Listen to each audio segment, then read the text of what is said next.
In this video I will propose a rather unusual equation, which is the following. X caret natural logarithm 4 equals 2 where x is a real number. What can be said right away is that, since the natural logarithm of 4 is an irrational exponent, in order to make sense of a power with an irrational exponent we need the base, so in our case x, to be strictly greater than 0. So, I'm going to give you two, let's say, resolutions, two different methods of solving this equation. If you want to think about it on your own, now is the right time to pause the video. So, the first method will use a property that is not very often found in textbooks, which is the following. XL of logarithm y equals YL of logarithm x. I have already discussed this property in a previous video, which you can see superimposed, so if you want to learn more, you can watch that video first. Well, using this property we can immediately rewrite the equation, so by inverting x with 4 we get 4 raised to the natural logarithm of x equals 2. Since 4 is 2 to the power of 2, we can write 2 raised to the natural logarithm of x equals 2 to the power of 1. And this then allows us to deduce that 2 the natural logarithm of x must be equal to 1, that is, the natural logarithm of x must be equal to 1/2, from which we deduce that the base of the natural logarithm which is raised to the 1/2 must be exactly equal to x, but it is 1/2. We can rewrite it, as we know, as square root square e. So the solution to this equation is unique and is the value square e. Let's now look at a second method that does not use this property and therefore operates directly on the equation as it is written.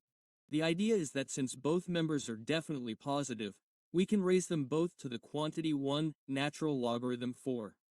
Well, using this strategy on the left we will simply have x because by multiplying the exponents together we will obtain an exponent of 1 and on the right we will immediately have the value, the solution which is 2 raised to the power of 1, natural logarithm 4. So here using this method the main effort is to simplify this expression that we find as the solution to the equation. Obviously now by simplifying it we will have to find the same expression that we found with the first method.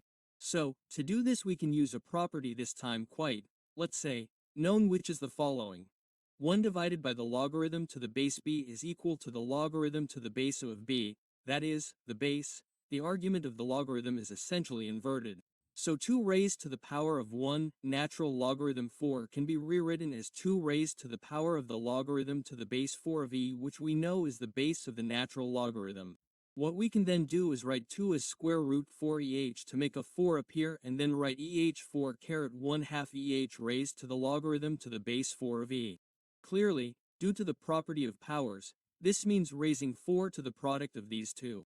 So we can essentially invert the two exponents and write that this is equal to 4 raised to the logarithm to the base 4 of e all raised to the power of 1/2.